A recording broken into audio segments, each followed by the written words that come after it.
இந்த காவியாவை தேடி நாம இங்க வந்தா நம்ம அதிர்ஷ்டம் ருத்ராவும் இங்கதான் இருக்கா. அப்ப காவியாவை தூக்கிட்டு நாம இந்த ருத்ராவை தேடி எங்கேயும் வெளியே போக வேண்டிய அவசியமே இல்லை. இங்கேயே எல்லாத்தையும் முடிச்சிடலாம். இங்க பாரு, இப்ப நான் போய் ருத்ரா கிட்ட நல்ல மாதிரி பெர்ஃபார்மன்ஸ் பண்ணிட்டு இருக்கேன். நீங்க நான் சொன்ன மாதிரி பண்ணுங்க. ஓகே விக்ரம். நமக்கு டைமண்ட்ஸ் நம்ம கைக்கு வரணும். அதனால எதை பத்தியும் யோசிக்காதீங்க. இங்க பாருங்க, இதனால அந்த காவியா செத்தாலும் பரவாயில்ல, நமக்கு அந்த டைமண்ட்ஸ் தான் முக்கியம்.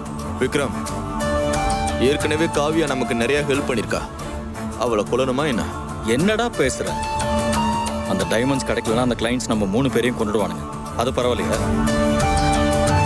டேய், நீங்க ரொம்ப சென்டிமெண்டெல்லாம் யோசிச்சு நம்மள பழி வாங்குற மாதிரி பண்ணி விட்டுறாதீங்கடா. இத்தனை நாளா அந்த ருத்ராவை ஏமாத்துறதுக்கு காவியா நமக்கு யூஸ் ஆனா, இப்பதான் அதுக்கு அவசியமே இல்லைல்ல. அப்புறம் அவ எதுக்குடா நமக்கு? Waste package. ஆக்சுவலா அந்த காவியா ஒன்றும் புத்திசாலி எல்லாம் ஒன்றும் இல்லை. அது ஒரு அடிமுட்டாள்.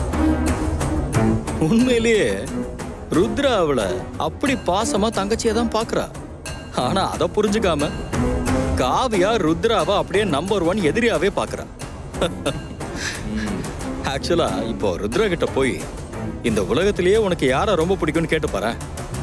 யோசிக்காம அவ காவியான்னு தான் சொல்லுவா. அந்த அளவுக்கு காவியாவை ருத்ராவுக்கு அவ்வளவு பிடிக்கும். ஏன், ருத்ரா உயிரா நினைக்கிற ஆராதனாவை விட காவியாவை தான் அவளுக்கு ரொம்ப பிடிக்கும். இது அந்த தத்தி காவியாவுக்கு தெரியாது.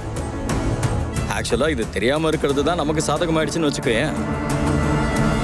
இப்பவும் அதே காவியாவை வச்சுதான் நாம ருத்ராவை அடிக்க போறோம். திரும்பவும் சொல்றேன், காவியா செத்தாலும் பரவாயில்ல, அந்த டைமண்ட்ஸ் நம்ம கைக்கு வரணும்.